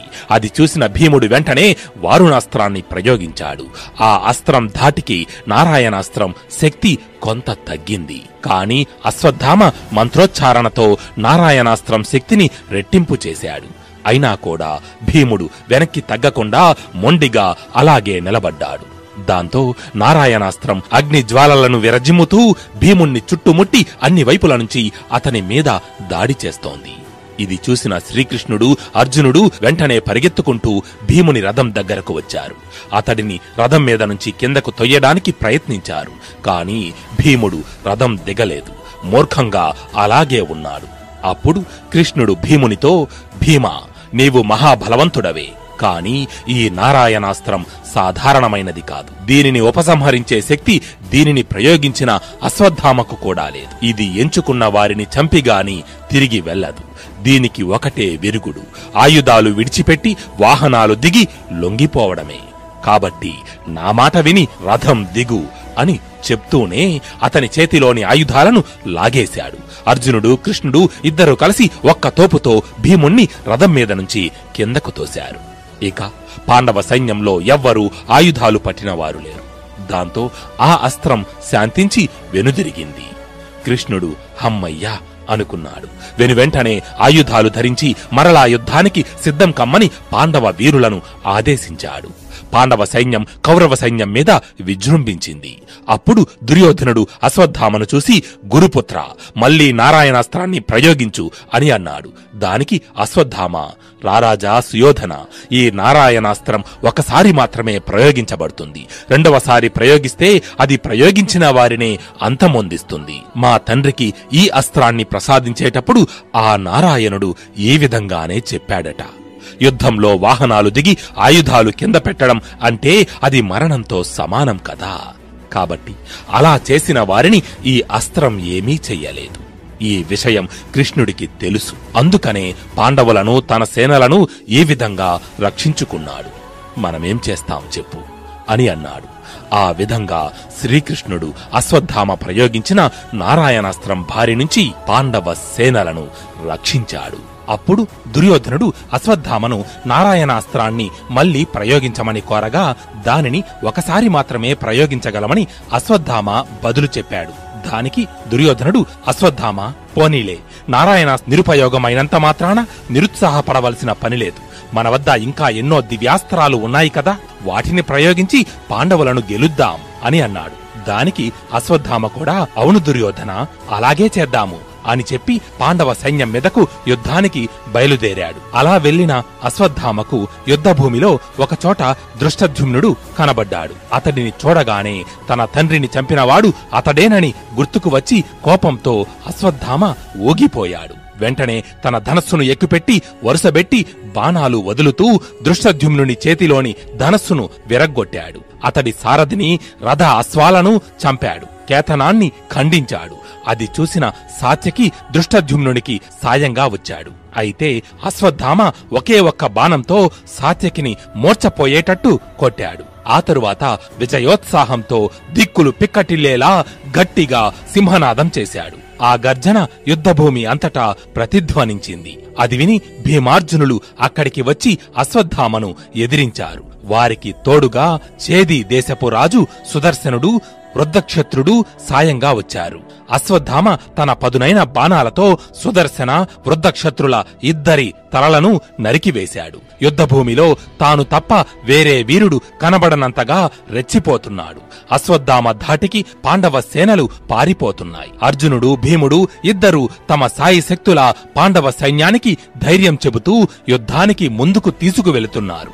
ఎన్నో శక్తివంతమైన దివ్యాస్త్రాలను ప్రయోగిస్తూ అశ్వత్థామను అడ్డుకోవడానికి ప్రయత్నిస్తున్నాడు అర్జునుడు. దాంతో కోపించిన అశ్వత్థామ తన దగ్గర ఉన్న అస్త్రాలలో మరో శక్తివంతమైన ఆగ్నేయాస్త్రాన్ని సంధించి అర్జునుడి మీదకు వదిలిపెట్టాడు. ఆ అస్త్రం అగ్ని జ్వాలలను విరజిమ్ముతూ అర్జునుని మీదకు వచ్చింది. దాని శక్తికి పాండవ పక్షంలో ఒక అక్షౌహిణి సైన్యం అక్కడికక్కడే నాశనమైపోయింది. కౌరవ ప్రముఖులు అందరూ అర్జునుడు, కృష్ణుడు ఆగ్నేయాస్త్రపు మంటలలో పడి మాడి మసైపోయారు అనుకుని ఆనందంతో జయ జయ ధ్వానాలు చేశారు. కాని అర్జునుడు వెంటనే తన వద్ద ఉన్న బ్రహ్మాస్త్రాన్ని ప్రయోగించాడు. బ్రహ్మాస్త్రం దాటికి ఆగ్నేయాస్త్రం నిలువలేకపోయింది. ఒక్క క్షణంలో నిర్వీర్యమైపోయింది. అర్జునుడు, కృష్ణుడు తమ తమ శంఖాలను పూరించారు. అది చూసి పాండవ సేనలు ఆనందంతో జయ జయ ధ్వానాలు చేశాయి. అప్పటి వరకు కేరింతలు కొట్టిన కౌరవ సైన్యం ఇది చూసి పారిపోయింది. అయితే అది తనకు ఘోర పరాభవంగా భావించాడు అశ్వత్థామ. నాకు దివ్యాస్త్ర బలం లేదని నేటితో తేటతెల్లమైపోయింది. ఎంతో శక్తివంతమైన ఆగ్నేయాస్త్రం కూడా అర్జునుని ముందు నిలవలేకపోయింది. సిగ్గుమాలి ఇంకా యుద్ధం చేయడం దేనికి? ఇప్పుడే ఈ క్షణమే నేను ఈ యుద్ధాన్ని విరమిస్తాను అని మనసులో అనుకుని రథం దిగి నడుచుకుంటూ యుద్ధభూమిని విడిచి వెళ్లిపోతున్నారు. అయితే అలా కొంత దూరం వెళ్లగానే అశ్వత్థామకు దారి మధ్యలో వ్యాసమునీంద్రుడు ఎదురు వస్తూ కనిపించారు. అశ్వత్థామ వినయంతో ఆ మహారుషికి నమస్కరించి, మునీంద్ర, నాకు ఒక సందేహం ఉంది. దానిని నివృత్తి చేయండి. నేను సంధించిన ఆగ్నేయాస్త్రం అత్యంత మహిమాన్వితమైనది. దేవ, దానవ, గంధర్వులు కూడా దాని శక్తికి నిలువలేరు. కాని అది సామాన్య మానవులైన కృష్ణార్జునులను ఏమీ చెయ్యలేకపోయింది. దీనికి కారణం ఏమిటి అని అడిగాడు. దానికి వ్యాసుడు, అశ్వత్థామ, పూర్వం శ్రీ మహావిష్ణువు సకల లోకాలను రక్షించడం కొరకు భూలోకంలో నారాయణ ఋషిగా జన్మించాడు. ఆ తరువాత తపస్సు చేసుకోవడానికి మైనాక పర్వతం దగ్గరకు వెళ్లి పరమశివుని కోసం ఘోర తపస్సు చేశాడు. ఆ తపస్సుకి మెచ్చి మహాశివుడు నారాయణుని ముందు ప్రత్యక్షమయ్యాడు. అప్పుడు నారాయణుడు మహాశివునితో, ఓ మహాదేవా, ఈ లోకాలను రక్షించే క్రమంలో నేను ఇలా మానవ రూపంలో అవతరించాను. ఎల్లప్పుడూ నిన్ను భక్తితో పూజించే నాకు నా బాధ్యతను నెరవేర్చడానికి కావలసిన శక్తులను, ప్రభావాన్ని ప్రసాదించు అని కోరాడు.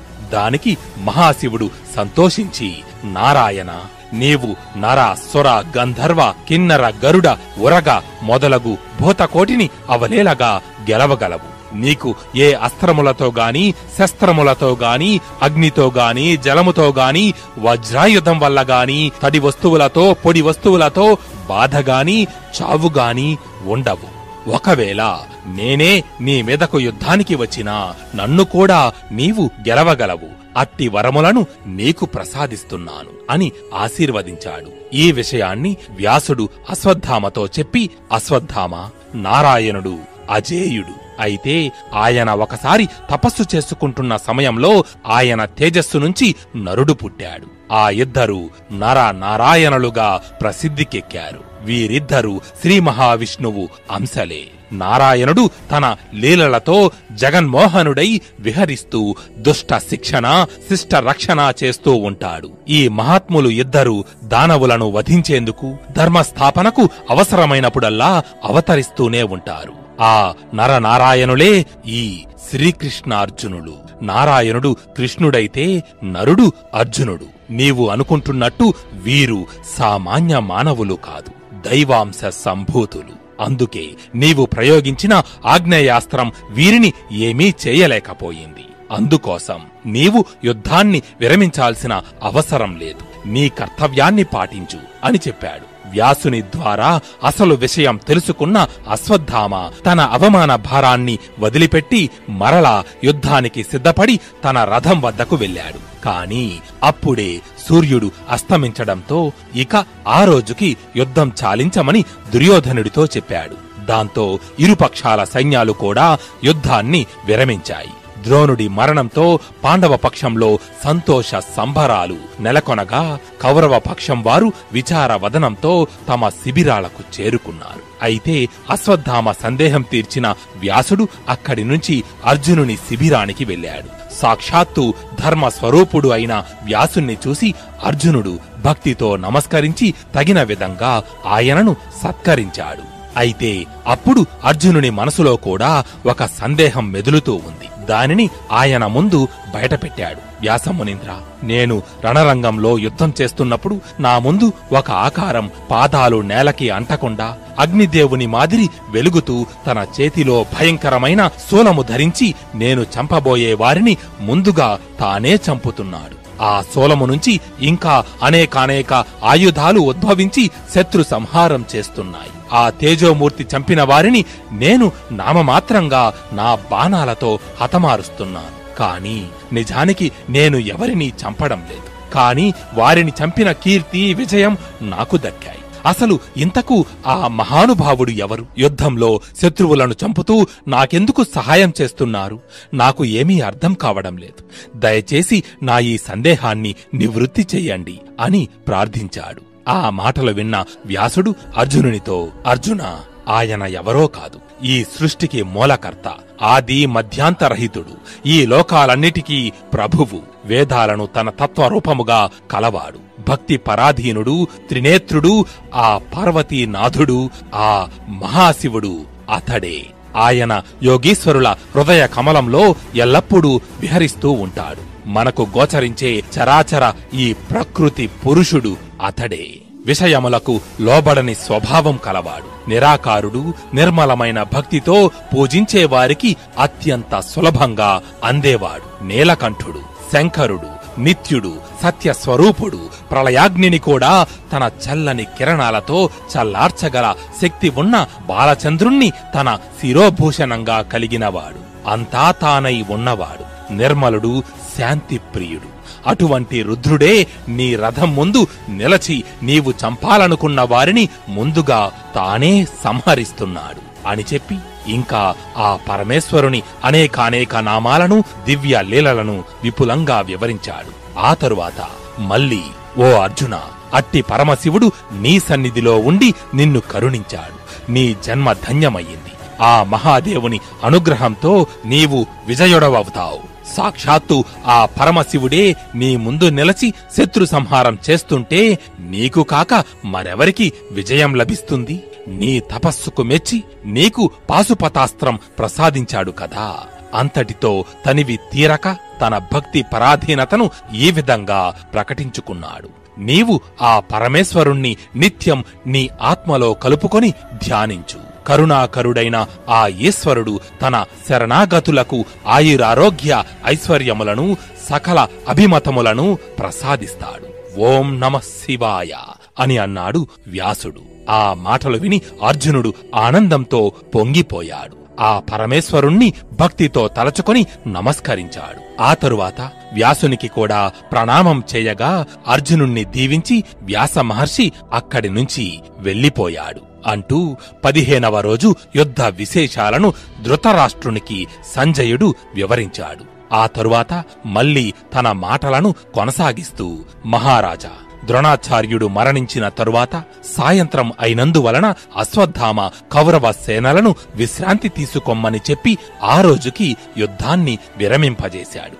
అయితే ఆ రోజు రాత్రి కౌరవ శిబిరంలో దుర్యోధనుడు, అశ్వత్థామ, కర్ణుడు, దుశ్శాసనుడు, శకుని, శల్యుడు మొదలగు వారందరూ సమావేశమై ఉండగా ద్రోణుని తరువాత మన పక్షానికి సర్వసైన్యాధ్యక్షుడు ఎవరు అని అశ్వత్థామను అభిప్రాయమడిగాడు దుర్యోధనుడు. అయితే ఇక్కడ దుర్యోధనుడు అశ్వత్థామను అడగడంలో ఒక రాజకీయ ఎత్తుగడ ఉంది. అదేమిటంటే, దుర్యోధనుడికి అత్యంత ఆప్తుడు కర్ణుడు. కాని గురుపుత్రుడు అశ్వత్థామను వదిలి తాను కర్ణుణ్ణి సర్వసైన్యాధ్యక్షుడిగా ప్రతిపాదిస్తే అశ్వత్థామకు మనస్తాపం కలగవచ్చు, కోపం తెచ్చుకునే అవకాశం కూడా ఉంది. కాని అదే అశ్వత్థామనే ఎవరని అడిగితే తనకు తానుగా నోరు తెరచి నాకు సర్వసైన్యాధ్యక్ష పదవిని ఇమ్మని అడగలేడు కదా. తన తరువాత ఆ పదవికి తగినవాడు కర్ణుడు. కాబట్టి అశ్వత్థామ ఖచ్చితంగా ఆ పదవికి కర్ణుణ్ణే ప్రతిపాదించాలి. ఇది దుర్యోధనుడి ఎత్తుగడ. అయితే అశ్వత్థామ సరిగ్గా దుర్యోధనుడు భావించినట్టే దుర్యోధన మహాబలవంతులు సద్గుణ సంపన్నులు అయిన భీష్మ ద్రోణులు వెళ్లిపోయారు. ఇక ఈ భారము నీవే వహించాలి. మన పక్షంలో సర్వసైన్యాధ్యక్ష పదవికి అర్హులు ఎంతో మంది ఉన్నారు. వారిలో ఎవరో ఒకరిని ఎంచుకో. కాని నా అభిప్రాయం ప్రకారం కర్ణుడు దీనికి తగినవాడు.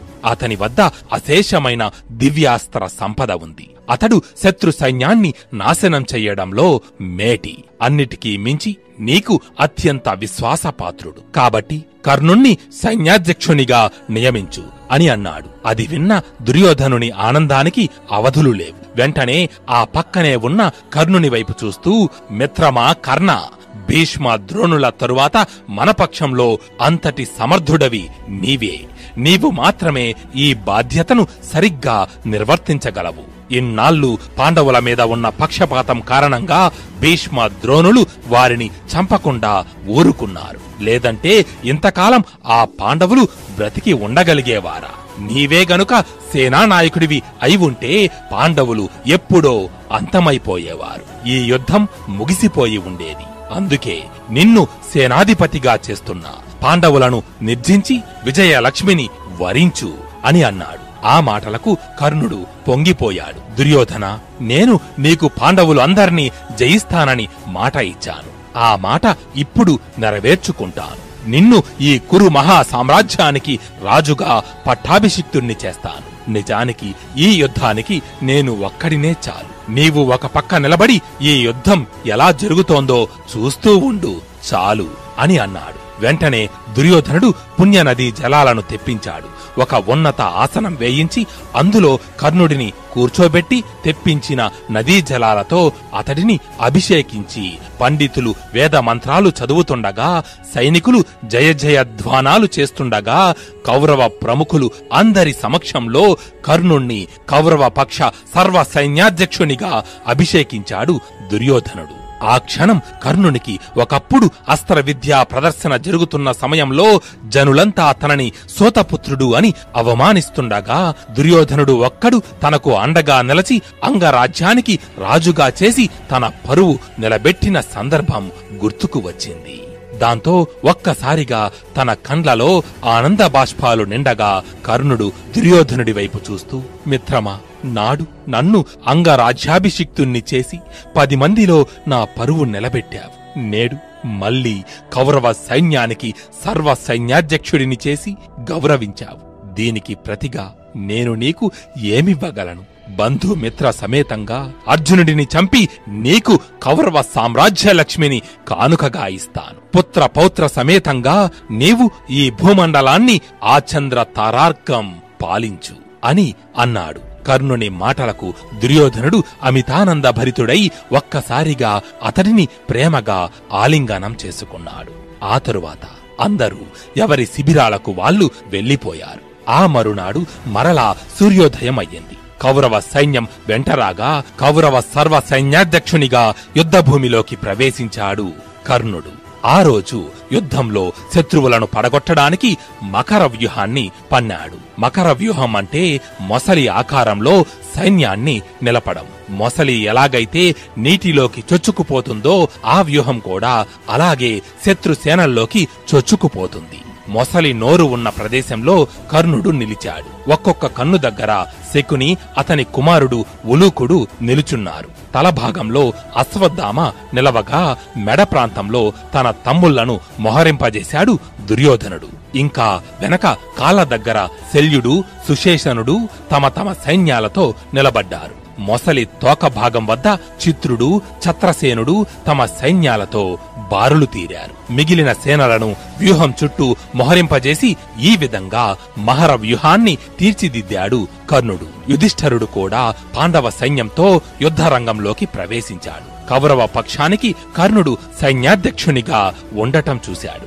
ఇది వరకు యుధిష్ఠరునికి కర్ణుడంటే భయం ఉండేది. కాని ఇప్పుడు అతని వద్ద ఇంద్రుడు ప్రసాదించిన దివ్యాస్త్రం లేదు. అలాగే తనని అన్ని ఆపదల నుంచి రక్షించే కవచ కొండలాలు దూరమయ్యాయి. అండగా ఉండడానికి ద్రోణుడు కూడా లేడు. కాబట్టి కర్ణుణ్ణి సునాయాసంగా కడతేర్చవచ్చు అనుకున్నాడు ధర్మరాజు. ఆ ఆలోచనతోనే అర్జునుడి వైపు చూస్తూ, అర్జున, చూశావా, కర్ణుడు కౌరవ సైన్యానికి సేనాధిపతి అయ్యాడు. దుర్యోధనునికి ముఖ్య అనుచరుడు. అతడికి సగం బలం వంటివాడు. వీడిని చూసుకునే ఆ దుర్యోధనుడికి అంత అహంకారం. ప్రస్తుతం కౌరవ పక్షంలో చెప్పుకోదగిన వీరుడు కర్ణుడు ఒక్కడే.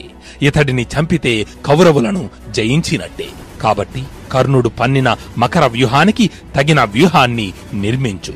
అతడిని వధించి విజయుడివి కమ్ము అని అన్నాడు. దానికి అర్జునుడు ఊ అన్నట్టుగా తలాడించి పాండవ సైన్యాన్ని అర్ధచంద్రాకార వ్యూహంలో మొహరింపజేశాడు.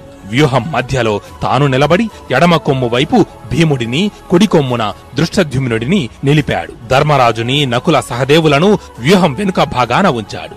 ఈ ప్రకారం ఇరుపక్షాల సైన్యాలు తాము రూపొందించిన వ్యూహాలతో యుద్ధానికి సర్వసన్నద్ధమై ఉన్నాయి. ఆ రోజు కర్ణుడి చేతిలో కృష్ణార్జునులు ఓడిపోతారని దుర్యోధనుడు మహదానందంతో ఉండగా, అదే రోజు అర్జునుడు కర్ణుణ్ణి చంపుతాడని ధర్మరాజు గట్టి నమ్మకంతో ఉన్నాడు.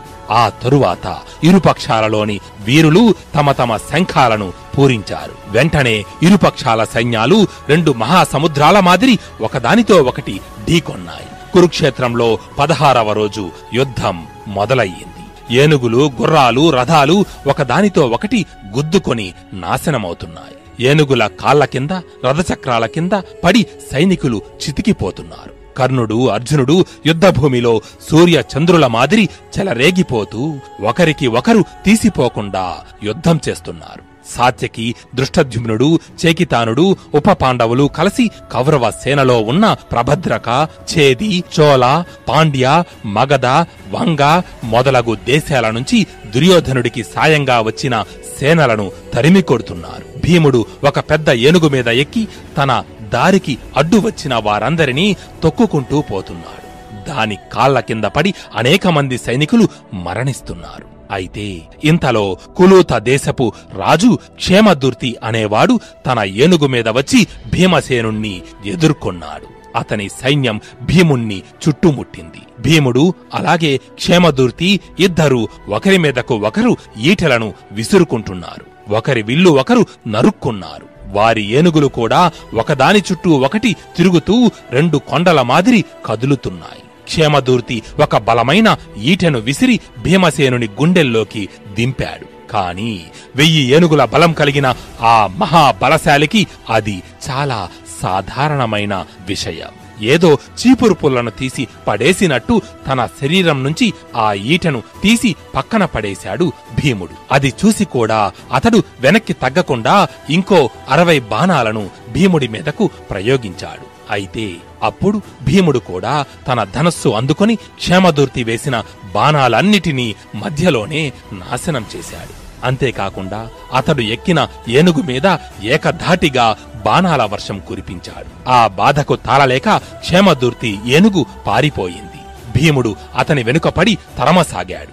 అయితే అతి కష్టం మీద క్షేమదూర్తి మరలా తన ఏనుగుని అదుపులోకి తెచ్చుకుని భీముని మీద, అతని ఏనుగు మీద శరప్రయోగం చేశాడు. ఆ దెబ్బలకు భీముడు ఎక్కిన ఏనుగు కింద పడిపోయింది.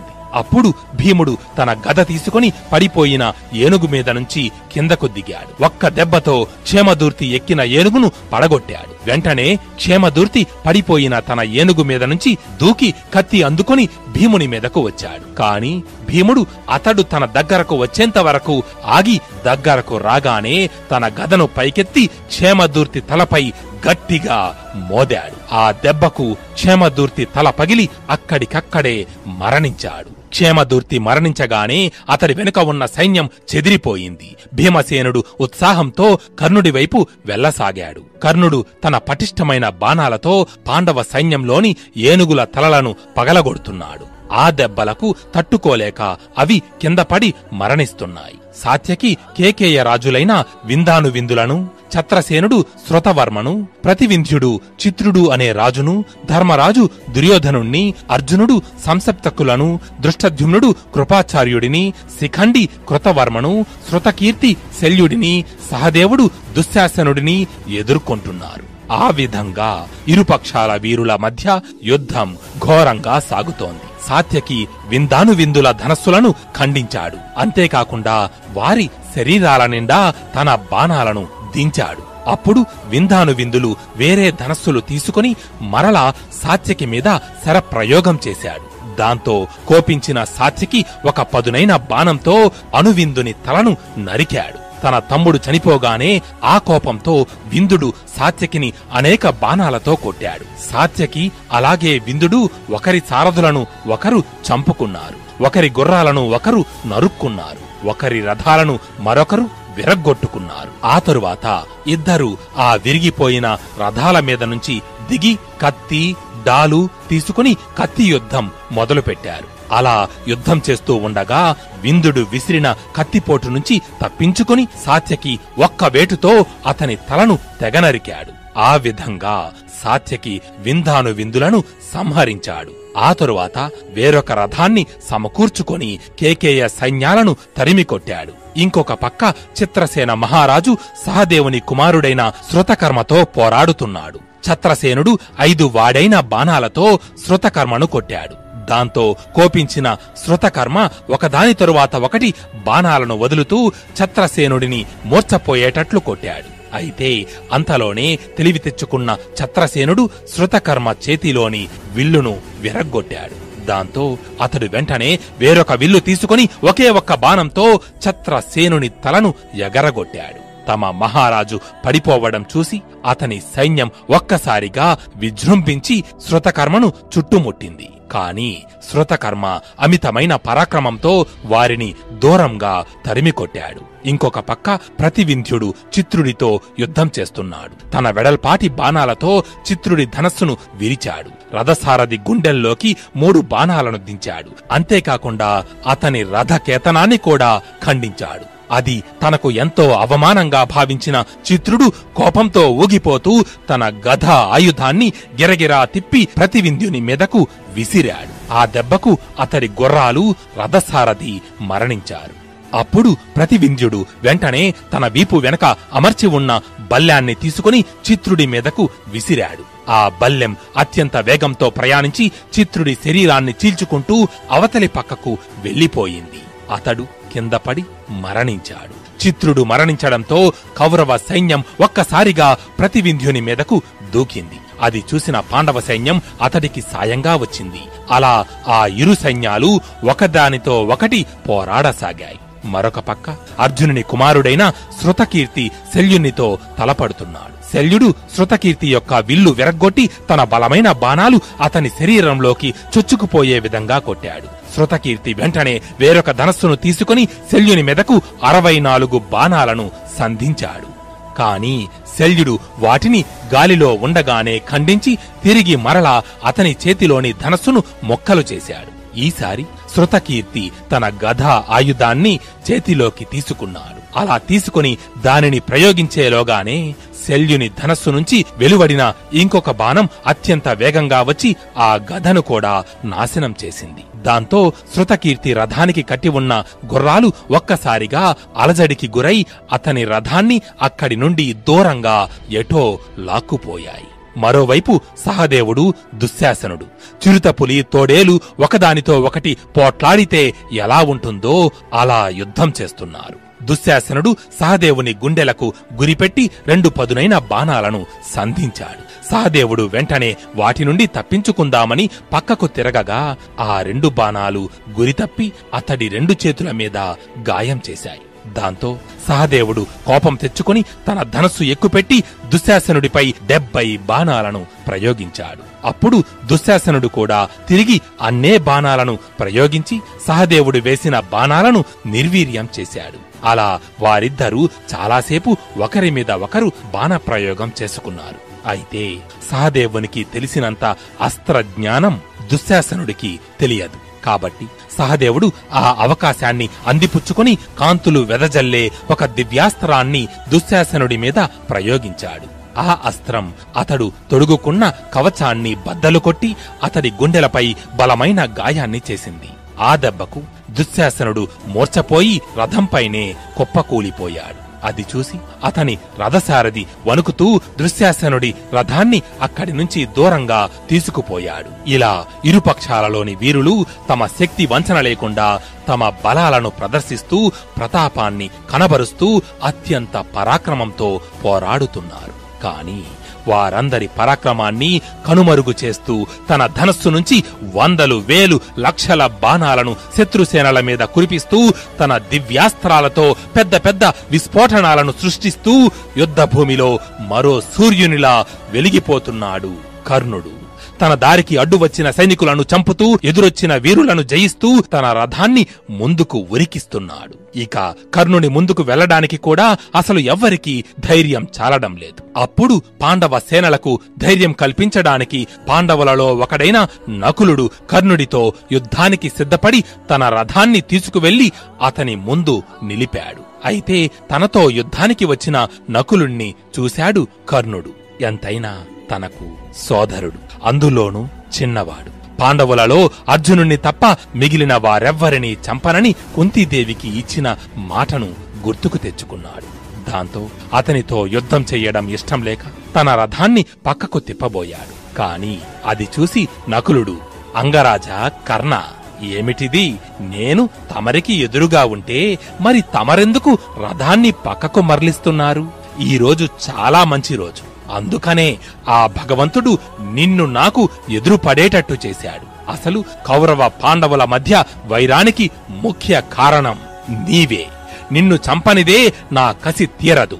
ఈ రోజుతో నీ ఆయువు తీరింది. నీ ఆఖరి క్షణాలలో అయినా పారిపోకుండా యుద్ధం చేయి అంటూ కర్ణుడిని యుద్ధానికి ఆహ్వానించాడు. నకులునితో యుద్ధం ఎందుకని అనుకున్న కర్ణుడు అది విని అంటూ చిన్నగా నవ్వి తన రథాన్ని పక్కకు తిప్పకుండా ఆగిపోయాడు.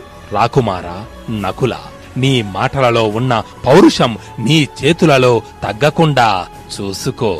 నీవు కోరుకున్నట్టుగానే యుద్ధం చేస్తాను. కాని నేను కాదు, నిన్ను నీవు పారిపోకుండా చూసుకో అని చెప్పి నకులునితో యుద్ధానికి దిగాడు.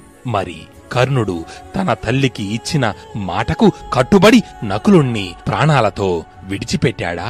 లేదా పాండవులను జయిస్తానని తన మిత్రుడు దుర్యోధనుడికి ఇచ్చిన మాట కోసం తన తమ్ముణ్ణి అంతమొందిస్తాడా అన్నది తరువాయి భాగంలో తెలుసుకుందాం.